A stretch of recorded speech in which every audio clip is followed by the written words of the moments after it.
अक्टूबर जो गत सप्ताह में एक दुर्भाग्यपूर्ण घटना बाड़मेर के सदर थाना एरिया में हुई थी, जिसमें एक युवक जिनका नाम रिंकू था, कुछ एक नामजद बदमाश और कुछ अज्ञात बदमाशों ने, कुछ 4 बदमाश जो गाड़ी में आए थे और वर्कशॉप पे जहां जो मृतक है वो काम करते थे, वहां पर आकर के अंधाधुंध फायरिंग करके और मृतक को गंभीर रूप से घायल कर दिया था। जिसके बाद संपूर्ण ज़िले में नाकाबंदी कराई गई थी और जो आरोपी थे, जो नामजद और जो अज्ञात आरोपी थे, उन सभी की सघन तलाश हम लोगों ने शुरू कर दी थी।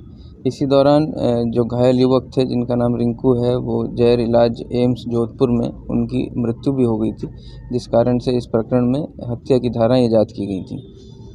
पूरे ज़िले की जो सर्वश्रेष्ठ पुलिस अधिकारी और कर्मचारी थे, उनको इकट्ठा करके एक टीम हमने गठन की थी, जिसको तकनीकी आसूचना और मानव आसूचना के आधार पर ये ज्ञात हुआ था कि जो अज्ञात मुलजिमान हैं वो सब कहीं पंजाब के विभिन्न ज़िलों में छुपे हुए हैं। उस टीम को रवाना किया गया। इस टीम की अगुवाई SHO कोतवाली श्री गंगाराम जी ने की। टीम में जो हमारे DCRB के लगातार सफलता प्राप्त कर रही है जो टीम हमारी DST और DCRB बाड़मेर की, वो पूरी टीम शामिल थी। इसके साथ साथ सदर थाना एरिया से भी 2 अधिकारी भेजे गए थे। टीम ने करीब 5 दिन पंजाब के विभिन्न ज़िलों में, जैसे कि मोहाली, होशियारपुर, जीरकपुर, इन सब में कैंप करके और बहुत ही बहादुरी और सूझबूझ का परिचय देते हुए इस प्रकरण में संलिप्त 2 मुख्य आरोपी, जिनमें से एक का नाम अमृत और दूसरे का नाम अभिषेक है, जो दोनों ही निवासी होशियारपुर हैं, उनको दस्तयाब किया गया, जिनको आज नियमानुसार बापर्दा गिरफ्तार किया गया है। प्रारंभिक पूछताछ में ये भी पता लगा है कि ये दोनों आरोपी और इनके जो सह आरोपी हैं, ये एक गैंग पंजाब में संचालित करते हैं। सभी के खिलाफ गंभीर धाराओं में अनेक मुकदमे दर्ज हैं।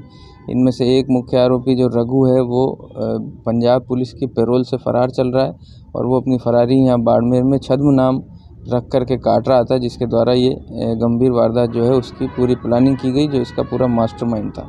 जो गिरफ्तार शुदा 2 मुलजिम हैं, ये होशियारपुर मॉडल टाउन थाने में हत्या के एक और गंभीर प्रकरण में, जिसमें एक युवक की इनके द्वारा हत्या की गई थी, उसमें भी वांछित हैं और पंजाब पुलिस यहाँ से उनको गिरफ्तार करके ले जाएगी। इनसे प्रारंभिक पूछताछ में ये भी सामने आया है कि जिस तरह से जो मृतक है और जो मुख्य आरोपी है वो काफ़ी समय से एक साथ रह रहे थे, उनका अच्छा परिचय था, तो इनकी लेन देन को लेकर के कुछ बहस हुई थी और जिसमें आवेश में आकर के इस वारदात को अंजाम दिया गया। सर, अभी तक की पूछताछ में सर कितने आरोपी इसमें सामने आए? अब तक की पूछताछ में कुल 4 आरोपी इसमें सामने आए और जो एक गाड़ी है वो आइडेंटिफाई हो गई है। 2 मुख्य आरोपी गिरफ्तार हो गए हैं और इनसे प्रारंभिक पूछताछ में जो शेष आरोपी हैं उनके बारे में अहम सुराग भी हमें मिले हैं, जिसके आधार पर जल्दी ही शेष गिरफ्तारियां भी पूरी कर ली जाएंगी। सर, ये भी सूचना आई थी कि ये यहाँ पर कोई इसमें क्या इस तरीके का अवैध धंधे में भी संलिप्त थे, तो क्या इस तरीके की चीज़ें भी आई? जैसा मैंने बताया कि ये बड़े संगठित अपराधी हैं, अवैध हथियार रखने के आदी हैं, नशे का कारोबार करने के भी आदी हैं और इस बात से इनकार नहीं किया जा सकता है कि जिस दौरान ये लोग बाड़मेर में रहे हैं, इन्होंने अवैध नशे के कारोबार का प्रयास किया हो।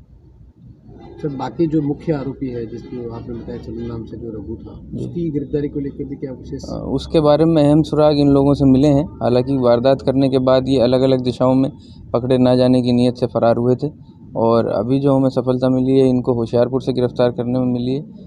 जल्दी ही बाकी शेष को भी गिरफ्तार कर लिया जाएगा। सर, कई ऐसे लोग हैं जो बाहरी राज्य से यहाँ रह रहे हैं, उनके लिए ऐसा क्या? ये मैं आप लोगों के मार्फत अपील भी करना चाहूँगा कि जिस तरह से इस वारदात में जो अपराधी शामिल थे, वो लंबे समय से बाड़मेर इलाके में किराए का मकान लेकर के रह रहे थे, यहाँ तक कि उन्होंने यहाँ कई व्यापार भी शुरू कर रखे थे।